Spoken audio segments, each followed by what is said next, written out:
You're listening to the Intellectual Beats podcast, where our focus is elevating conversations. I'm your host, Shayla Kirkendall.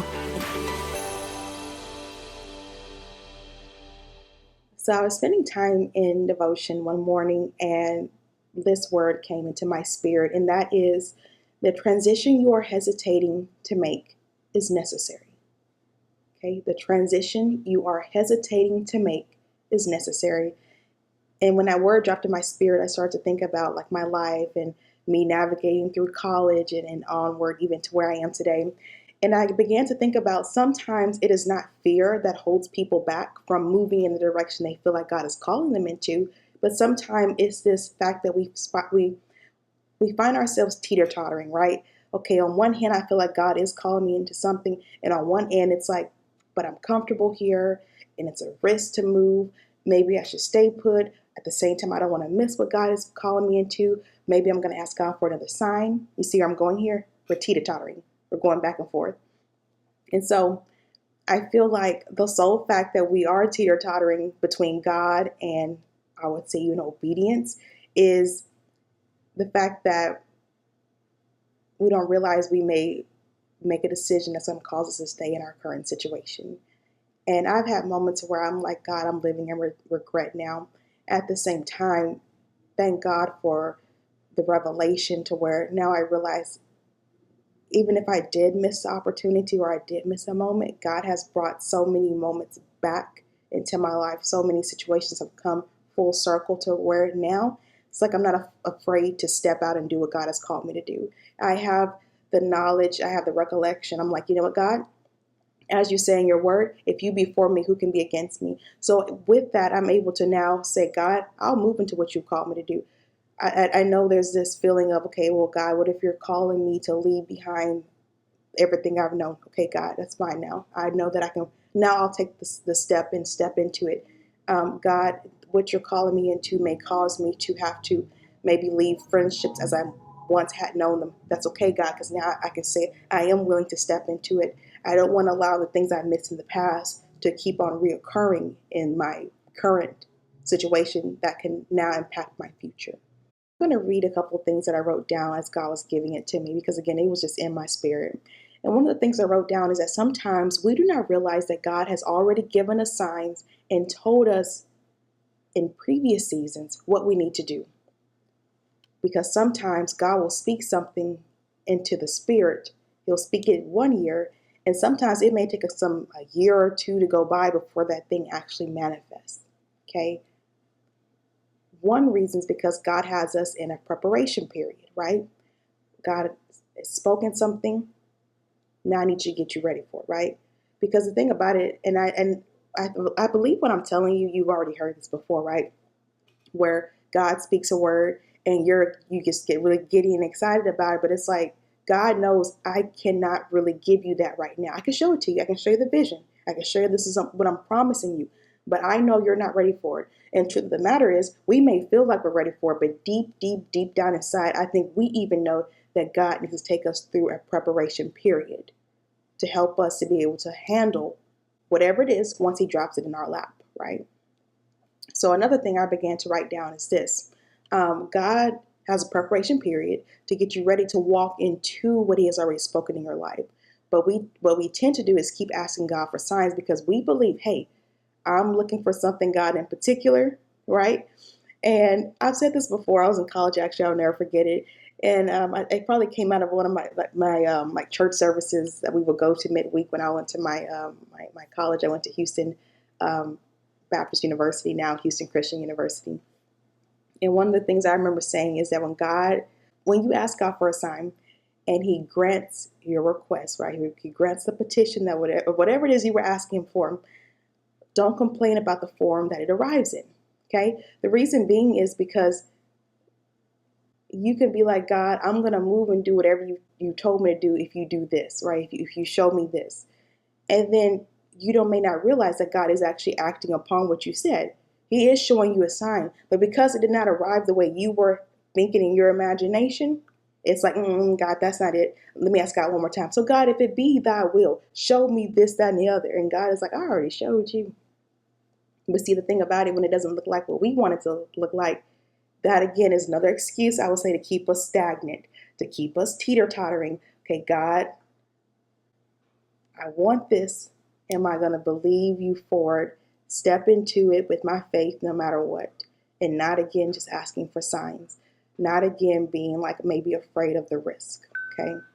We have to realize that God is going to move according to how he chooses to do, not according to how we wish. Okay. So we have to begin to trust God and depend on him and believe him. Okay. And that's the thing. That's really the question. Do we really have enough faith and trust in God to believe and walk into whatever he is calling us to without another sign? There have been moments in my life where I thought my education is going to carry me, right? This didn't work out. I'm going to go back to school. And I remember when I did make the decision the first time to enroll in a master's program, I got accepted. I actually decided to reapply at my university that I graduated from in undergrad. And I remember after I got accepted, I cried. Excuse me. I cried because I realized I really was just going through the motions. I wasn't even seeking God. I just was like, oh, my plan is not working out. I'm just going to go back to school. And don't get me wrong, I will say just taking the step just to take it and move is better than staying stagnant. At the same time, moving without consulting God is still an act of disobedience. Moving without consulting God will keep you running in circles. Moving without consulting God will get you into a place where, even though I said that transition you are hesitating to make is necessary, just moving and transitioning without waiting on God and being in line with his timing, that can also get you to some paths that you really were not meant to be in because you decided like to jump the gun or just do. You're leaning on your own mind, right? Your own intellection, your own what you think you're supposed to be doing and not seeking God. And so I remember just taking a step back and I cried and I just was like, I'm not supposed to be doing this. Maybe I will go to school one day and get a master's, but not like this. And so I was like, nope, I'm not going to go back to school and get a master's in this area. And the area that I had applied for my master's program was like in some kind of education. Now it's funny, ironic, because now I am a journalism teacher, but at the same time, during that season of my life, it's like it was not meant for me to go back to school. During that season, I really was just doing it because I felt like if it's not working out, this is the answer. It was not until I was like, okay, God, show me what you want me to do. One of my biggest fears, honestly, is not being in God's alignment with his timing. That's one of my biggest fears. Me not being in God's alignment in terms of his timing. I can't remember who I heard say this before. I'm pretty sure it was a pastor. But I do believe that there's a window, right, that God opens, a door that God opens. But I believe there's a time frame for that. Now, again, I do believe if you miss that opportunity, oh gosh, this door has closed. I do believe God is a God of a second chance. I do believe God's grace will allow you to learn from that lesson and to say, okay, when that door comes back open, I promise you, God, I'm going to step into it. God, I promise you I'm going to walk in it. I definitely believe that. At the same time, because that is one of my biggest fears, not being aligned with God's timing in this season of my life now, especially, I'm very much like, God, what do you want me to do? Okay, that's fine. Let's go do it. You need me to, transition. And even though I wasn't ready to transition before, okay, fine, let's do it. I'm supposed to be on a job, okay, at this amount of time, even though, I view it as an assignment. God, you're saying that assignment's coming to a close. Okay, God, I don't understand it. I may wonder, but okay, God, whatever your will may be. Because again, I also understand, again, if God be for me, who can be against me? I made a point earlier about how when you're asking God for a sign, and like you keep asking God for signs because you're looking for something in particular, and God is not giving you exactly what you're looking for, that again, you find yourself still teeter-tottering on moving, taking action, or just staying stagnant where you are. The thing about it is this, just like God says in his word, behold, I do a new thing. Do you not perceive it, right? A lot of times, that's why it can be dangerous about just asking God for a sign.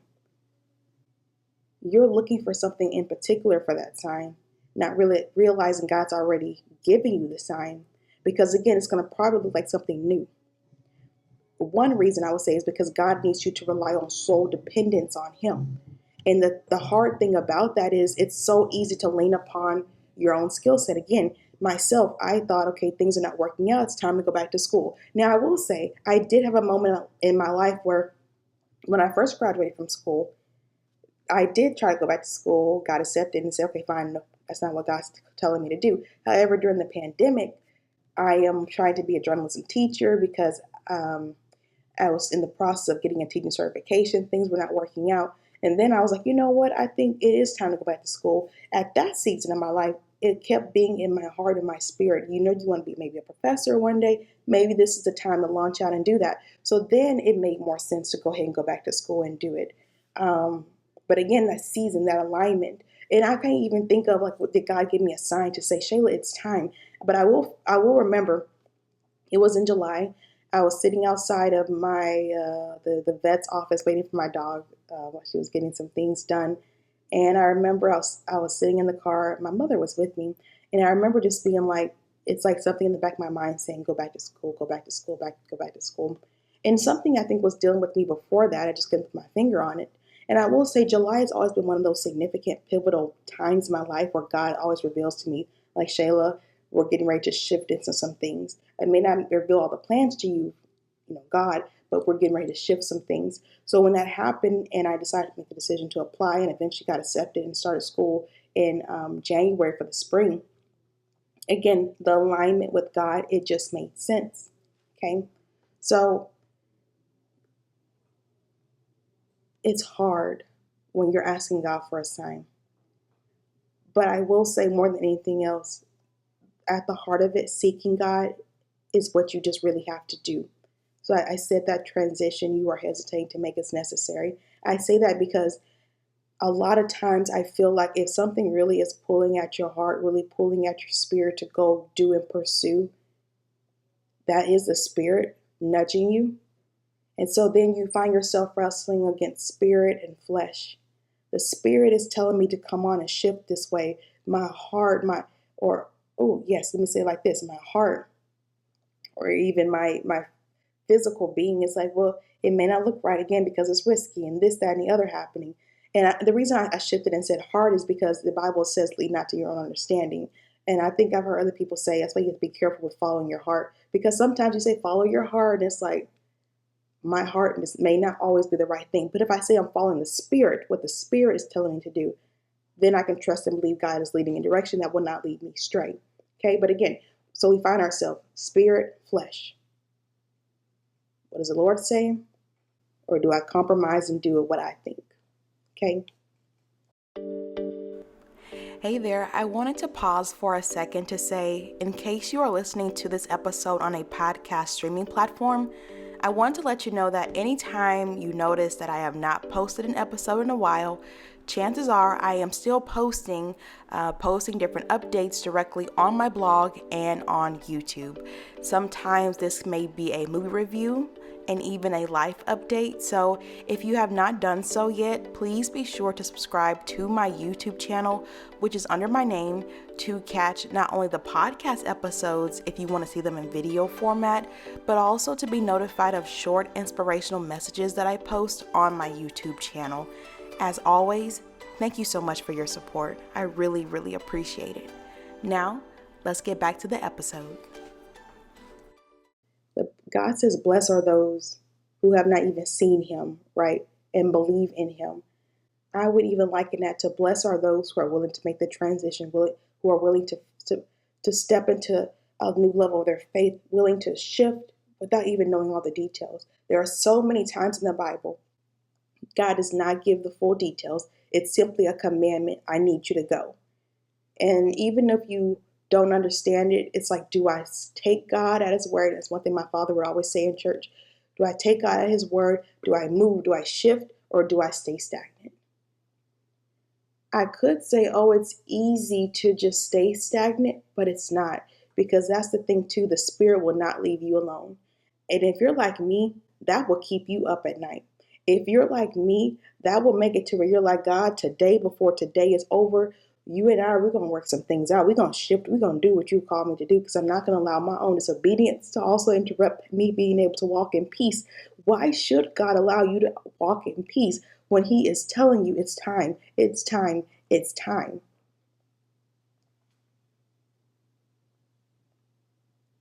Blessed are those who can believe in God without seeing him. Blessed are those who are willing to make the move without even knowing all the details. At the end of the day, it all comes down to obedience. Are you willing to obey? Are you willing to realize something is before me, that God is calling for me to lay hold of it, and that he is giving me the power and the will to do so, but that is also going to be up to me to say I am going to now make the effort to take the path that he is calling me to and transition into it. Will I allow myself to do so that I can enjoy the fruit of whatever it may be? Transitioning is not easy. Transitioning can be painful. Sometimes transitioning does cause you to leave things behind. Sometimes transitioning looks like I'm going to get ready to turn right. And heck, I'm going to probably turn. And when I look back, I may not see anything else like I used to see anymore. God may not even put it in my viewpoint no more. It's like, gosh, am I afraid of that? I don't know. Will I make the decision to walk into whatever it is or stand still? Not realizing again that God has already provided the roadmap to what I need to do. Am I willing to take the first step? Now here's the thing. I'm not saying the roadmap is going to be cut and dry, or we know XYZ, this is take right, left. I'm not saying you're going to know it like that. God has provided the roadmap. And every single time I walk in it, he keeps showing me the path. So, that transition you are hesitating to make is necessary. Necessary for your next level that God is trying to take you. It's necessary for you on your next journey. Where are you going to be in that equation of what God is doing in your life? Thank you for joining us this week on Intellectual Beats. Did you enjoy the conversation? Follow us on Facebook and Instagram and let us know what you thought about this episode. You can also visit our website at intellectualbeats.com for more content. Don't forget to subscribe, review, and rate this podcast so we can continue bringing you content that will engage, uplift, and challenge you to make an impact in your everyday life.